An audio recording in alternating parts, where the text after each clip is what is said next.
Mirëmbrëma dhe përshëndetje. Unë jam Mesut Shabani, jenë në podcastin Mesut Shabani. Po ju pëlqeu në fund kjo video, bëni një subscribe. Miqtë e mi, sot është e mërkurë, data është 25, muaj është i 3, viti 2026. Vit që po e shkelim 3 muaj. Dhe do ndalemi në fillim pak në politikbërjen e asaj që quhet koalicion qeveritar nga të përzgjedhërit dhe të votuarit e një grupi shqiptarëve shqipfolësve vlen. Na kanë lodhur. Në Shqipëri thënë na kanë qarë trapin të 4 muaj, do e bëjmë partinë, s'do e bëjmë partinë, bëhet për 15 ditë dhe tash thanë, po hinë në fazën finale të transformimit në një subjekt të vetëm politik, me kuvendin themelues që pritet të mbahet në muajin maj. Dëgjoni me vëmendje. Pra, në takimin e fundit të liderëve të Vlenit, Izet Mexhiti, Bilal Kasami, Bekim Sali dhe Azir Aliu, është arritur marrëveshje që partia e re të funksionojë me model bashkëkryesie me 2 kryetarë, 2 kryetarë dhe 1 sekretar të përgjithshëm. Sipas këtij koncepti, Mexhiti dhe Kasami pritet të jenë në krye të subjektit, ndërsa Bekim Sali të marrë postin e sekretarit të përgjithshëm. Okej, nuk është okej, por dëgjoni në vazhdim ajo që është më interesante.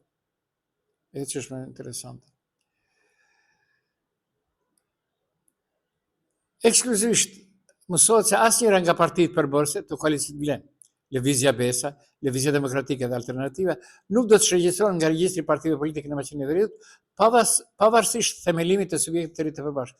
Çfarë thoshin? Lëvizja Besa e shpërndam kryesynë. Lëvizja Demokratike e shpërndam kryesynë, ja dham të gjitha të drejtat kryetarit që të na përfaqësoj shkrirjen në Vlen. Alternativa e njëjtë. Pra, një tallje totale me inteligjencën e tyre, jo me inteligjencën e shqiptarëve, por me inteligjencën e tyre dhe të njerëzve të cilët po i përkrahin. Pra, në opinion u krijuan një bindje sigur këta po e shregjistrojnë partinë, ndërsa ata vetëm po bëjnë pazare për një grup. Pra, këtë njerëz tjerë do hyjnë tash në atë që quhet parti që ka mbetur. Pra, si është e mundur? Atëherë si do funksionoj kjo parti Vlen, kur thot Lëvizja Besa, Lëvizja Demokratike dhe Alternativa do kenë 2 fish kryetarë, nuk e di si do i regjistroj regjistri qendror. Nuk e di. Okej. Sepse për të qenë ata që kanë pasur punë me regjistrin qendror e dinë se nuk mund të jesh në 2 firma njëjtën kohë pronar. Okej, mund të jesh bashkëpronar, po pronar jo. Okej, nuk është okej, por unë vazhdoj më tej pra. Edhe një, të themi, si hariq u të randë mali, nuk polli asmi, nga Vleni është tepër. Dhe. Vazhdojmë më tej. Do dalim pak më tepër sot me Izet Mexhiti. Izet Mexhiti doli dhe tha, se përket ligjit për jurisprudencë në gjuhën shqipe, do e bëjmë pra një grup ekspertësh, e kemi respektuar dhe e kemi biseduar edhe në mbledhjen në Vlen, që do merren me këtë. E dini atë punën e ekspertëve? Nëse BDI bënte komisione parlamentare, deri tash asnjë komision parlamentar që krijoi BDI-ja për 22 vite nuk dha rezultat. Njëri është, tjetri nuk është, pastaj e sape politike, mos mbetja hatri kështu me radhë. Dhe Izet Mexhiti po zvarrit zgjidhjen për provimin e jurisprudencës në Shqip. Formimi një grupi ekspertësh duket më shumë si justifikim për shtyr-vendimin se sa si zgjidhje konkrete. Njëjtë sikur BDI kur formonte komisioni dhe nuk kishte zgjidhje asnjëherë. Nëse je në qeveri, nuk ke luksin të presësh që problemi të zgjidhet vetë apo nga të tjerët. Studentët dhe kandidatët ja te kanë, presin vendim, jo analiza pa fat. Pra, çfarë do bëjnë këtë vjet? Çështja është e qartë. A do të ketë provimin në Shqip apo jo dhe kur? Izet Mexhiti po sillet si në opozit, jo si pjesë e qeverisë. Grupi i ekspertëve është formuar i konsumuar për të shtyrë vendime të vështira, ndërkohë të rinë mbesin peng i një sistemi që nuk jep të drejtë bazë për provimin e gjuhën e tyre. Në qeveri nuk bën eksperimente me kohën e qytetarëve.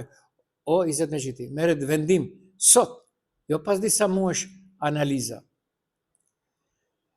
Çfarë nuk ka dhe çfarë nuk do gjejmë nga përfaqësuesit, nëse janë këta përfaqësuesit shqiptar. Unë do dalim prap pak me Izet Mexhitin. dalin tash, për arsye se dini sa thjesht është. Gjitha portalet, çdo njeri që ka prej 300 deri në 500 euro mund të bëj një mini, jo televizion, po një mini podcast. Tash gazetat e Shkupit po prinë se kanë paratë e qeverisë, qeveritarëve e kështu me radhë. Por, kush po i theq ato emisione? Gazetarë të dështuar. Izet Mexhiti në një pjesëmarrje godit Taravarin. E keni vërejtër, ku shkon Mickovski? Pse nuk vjen të unë? Pse nuk shkon të Infomaxi? Po shkon në Shkup. E dini ku shkon? Ku shkon Izet Mexhiti? E dini ku shkon? Te i njëjti ku ishte Mickovski. Sela sonte ka bërë një gaf që i ka shkuar një gazetari të dështuar, mysafir në Gazetën Lajm. Dhe ja kanë përgatitur lojën. Ai në mes të intervistës janë nxjerrë vullat e Aleancës dhe ai thotë, do krijoj parti të re me emrin Lëvizja Shqiptare në Maqedoni. Okej, unë i uroj sukses Selës dhe Sela ka thënë për Taravarin çka s'ka thënë. Edhe e kuptoj lojën e tyre. Mirë po, kur Izet Mexhiti godet Taravarin, prej në krye të Vlenit përfundoi në bish të BDI-s, kush ma thot, dhe kështë thënë Taravari. Njëri nga liderët e Vlenit, Izet Mexhiti, në intervistën për lidhur me akuzat e fundit të Arben Taravarit nga Alianca për Shqiptarët, ka thënë se nuk ka pse mërzitet Taravari për Vlen, sepse Vlen jo vetëm që është bashkuar, por po bëhet një. A u shpreh se Taravari ma shën e tij prej në krye të Vlenit përfundoi në bish të BDI-s. Ende nuk ka përfunduar BDI. Unë informatat e mia bën me dije se sa të kryen disa gjëra dhe Taravarit i gjej njerëzit e vet, ama njerëzit e vet do jetë në kryetar i dytë apo i tretë i BDI-s. Të u them 100%. Në Tetov sot sërish alarme për bomba. Ka reaguar prindin, nuk është më shaka, është alarm për shoqërinë. E vërtet çka po ndodh. Alarmet e rreshme për bombën në shkollat e Tetovës janë aktuale dhe nxënësit thonë se për çdo ditë humbin mësimin. Gjatë ditës së sotme është raportuar për bombën në shkollën fillore Liria, ndërsa mësimi nuk ka vijuar. Çfarë nuk ka? Prindrit ankohen. E dini, policia, nuk e di kush punon në atë që i thuhet cybercrime, ama kjo është e pakuptueshme të mos zbulohet. E pakuptueshme. Dhe do dalim pak në Tetov. Ka dalur sot drejtori i ndërmarrjes Shari dhe thot, një pjesë e madhe e ujit bëhet sidomos në pjesët e lagjeve Drënëves, e ande ku bëhen vaditjet e baçeve apo parqeve, që keq përdorin ujin për këtë arsye. Nga ardha ime unë kam insistuar madje edhe lavazhet mos e shfrytëzojnë ujin për pije, për larje të veturave, sepse paraqet keq përdorim të madh të shfrytëzimit të ujit. Kis pas ka dalë motit shëtisin kam në për të. Moti, çdo lavash, o zotni, çdo lavash përdor ujin. Pra, mbi 30% e ujit përpijen nga burimet e Sharit nuk arrin te destinacioni i dur, përkatësisht humbet. Unë dhe kisha pyetur, ke dalë ndonjëherë të shkosh në Alta atje dhe të shohësh ku shkon uji i Sharit në liçenin e Mavrovës? Hajde bëhuni burra. Hajde, mos u merrni me shitjen e ndërmarrjes. Apo fundit mbyllni ndërmarrjen tuaj. Pse ti je ti drejtor dhe plus PPP. Pse ti jetë? 2 në shtëpinë të taksapaguesve? Okej. Dhe që duket se diçka po punon, unë kam thënë bilallit e ngutet. Komunën e Tetovës me pjesësor konsultativ për digitalizimin e sistemit të matjes e ujit. Ja detajet. Pas kanë zbuluar këto ujin e ngrohtë. Të nderuar qytetarë, Komuna e Tetovës ju fton të bëni pjesë e pjesësorit konsultativ në lidhje me fizibilitetin e transformimit digital të sistemit të matjes ujit. Ky proces sinon të vlerësoj mundësinë për modernizimin e shërbimeve publike dhe përmirësimin e efikasitetit, saktësisë dhe transparencës në menaxhimin e konsumit të ujit. Ftojmë qytetarët që përmes këtij pjesësori të ndajnë pyetje të vërtetë dhe sugjerime të tyre, pasi përfshirja e publikut mbetet element thelbësor në ndërtimin e politikave dhe zgjedhjeve që prekin drejt për drejt jetën e përditshme. Mendimi im nuk është formalitet, është pjesë e vendimarrjes dhe është linku. Punë mbathës, është linku. Mbani mend pjesësorin që e bën për emrat e personazheve që të mbajnë rrugët dhe në fund dolën këtë emrat e tyre në atë që quhet Këshill Komunale, për çfarë ka komision komunal. Emrat e vet. Pra kjo bëhet sa përsye faqe që të duket se është demokratike. Qytetarët janë kundër shitjes së ujit apo dhënë në shërbim partneritetit privat o publik. Çfarë bën Shari? E të menaxhoj. Drejtori thot me ardhmjen time unë kam bërë këtë e atë, hajde menaxho. Shumë thjeshtë. Për mbaruesit apo izvërshtet, edhe ashtu do vi. Ose me partneritetin publiko-privat, ose me këtë. U mbytën të tovarët të shkunë për gjykime dhe blokada të xhirollogarive. U mbytën. Dhe. Ju sjellni pak edhe nga ajo që quhet opozit, nëse ka mbetur opozit, BDI-ja nuk është opozit në Këshillin Komunal në Tetov. Vetëm një njeri është më mirë për Tetovën dhe ka një përfaqësues atje këshilltar, bëhet fjalë për Agron Arifin. Njerë të shohim se si e ka ftuar Bilali njerë në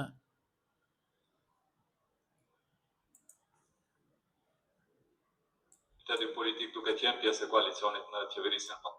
Agronit i them lista më mirë për Tetovën nisi aktiviteti politik duke qenë pjesë e koalicionit në qeverisjen paraprake.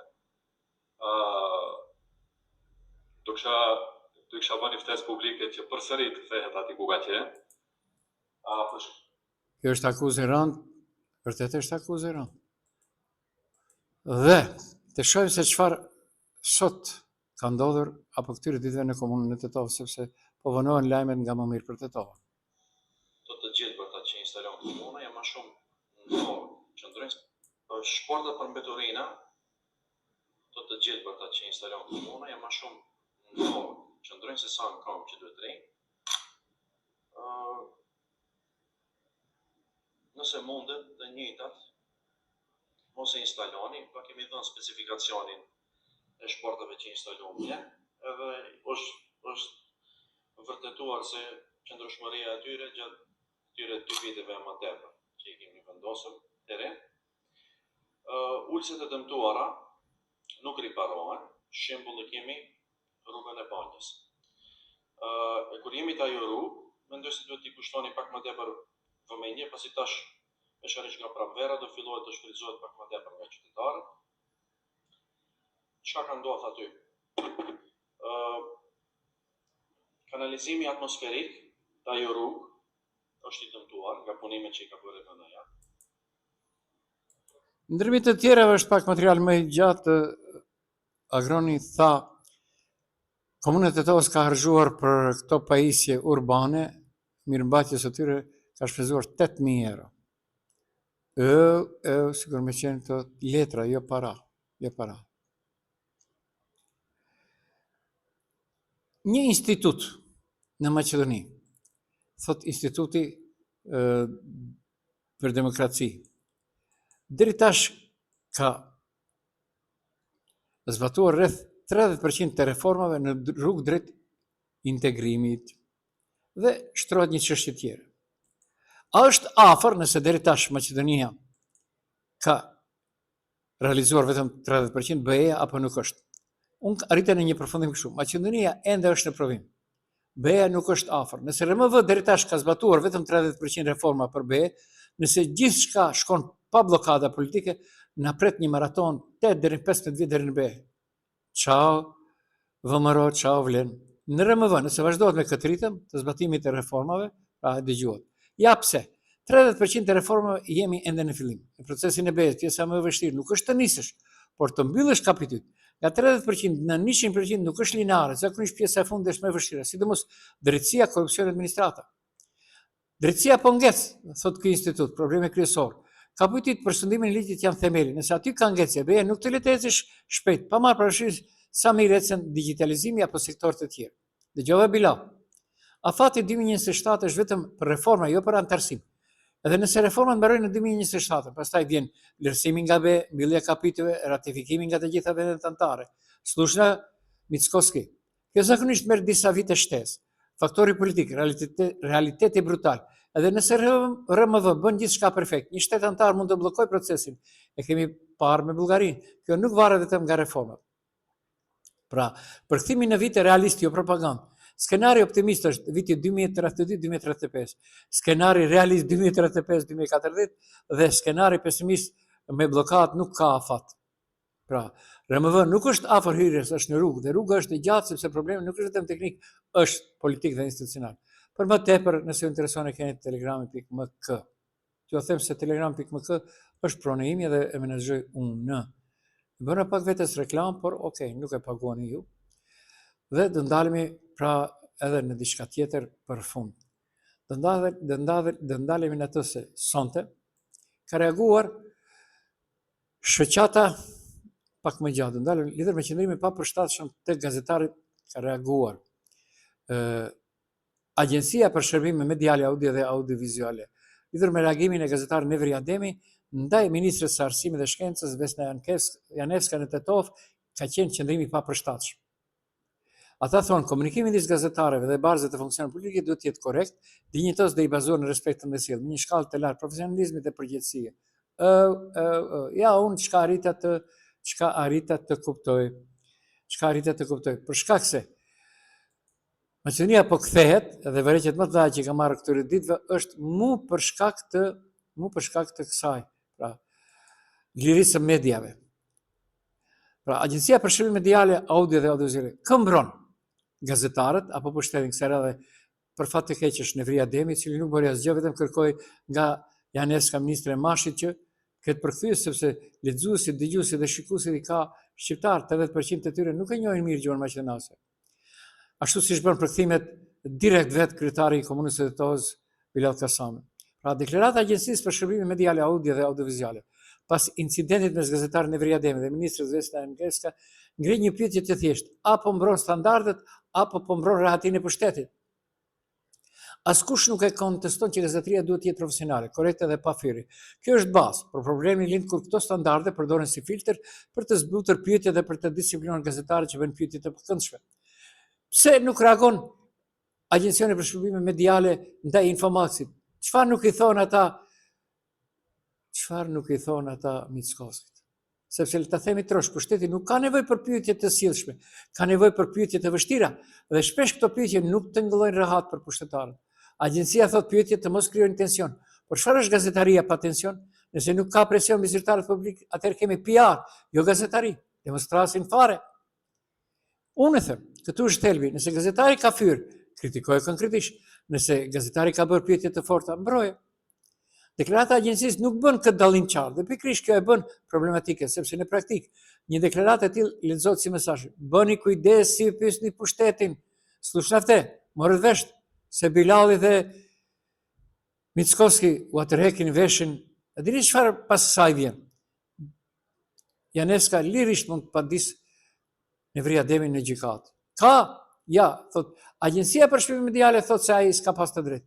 Dhe kjo është shqitje rrezikshme e agjencionit. Le ta themi qartë, askush nuk është kundër etikës në gazetari. Por kjo deklaratë nuk tingëllon si mbrojtje etikës, tingëllon si paralajmërim për gazetarët. Sepse kur i thua gazetarët mos krijo tension, në thelb po i thua mos e shqetëso pushtetin. Dhe kjo nuk është gazetari, kjo është vetë cenzurë. Nëse gazetari ka kaluar vijën, thuaj konkretisht kush fjala fyese, kush shkelja. Por nëse problemi është toni i ashpër apo pyetje e pakëndshme, atëherë kemi problem më të madh, por normalizohet ideja që pushteti duhet trajtuar me dorëza. Dhe kjo është e rrezikshme për publikun, jo vetëm për gazetarët, sepse pa pyetje të forta nuk ka llogaridhënie. Më thon, dalëm Bilalin, çfarë do le të thot? Dalëm Mickosin, shpesh që ka zë taka e Allaje. Nuk e them unë. Nuk e mësoni kush e thot se Allaje Mickosi. Njësoj kjo vlen edhe për bashkë qeveritarin e tyre. Кристијан Мицкоски многу лаже. Како што лаже за името, сега лаже и за ЕУ. Неговата измислена приказна за влез во Европската Унија без право на глас пропадна. Po pra, dëgjuat. Lësë dhe më e thot. Dhe tash, nëse unë e jap të, e keq përdorkëm, ja majkata. Pse nuk i thuani lësë dhe mësë? Pse nuk ebni antarën lësë dhe mësë deputeten në gjykatë? Prandaj pyetja është e thjeshtë. Apo vendosni standarde për gazetarë, apo kufi për guximin ju të Agjencionit për Shërbime Mediale? Në fund, pyetja mbetet. Pra, e njëjta që e parashtrova. A vendosni standarde si agjenci kufi për etikën, apo kufi për guximin e gazetarëve?